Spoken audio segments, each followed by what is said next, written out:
Hello and a warm welcome from the Gulfood Manufacturing Exhibition in Dubai.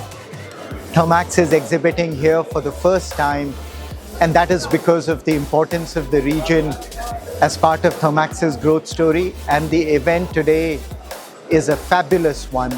It's a massive exhibition booth full of companies from all across the world that are interested in manufacturing and renaissance of manufacturing in the Middle East. And Dubai is at the heart of all of this.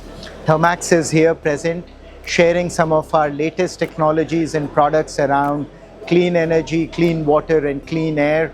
And food and beverage industry is a very, very important industry in part of sustainable manufacturing, a big part of the wave that is happening globally. So we look forward to inviting our customers to the event out here and sharing with them some of the latest innovations that are relevant to this space. Thank you very much, and we welcome you to Gulfood's Manufacturing Expo in Dubai.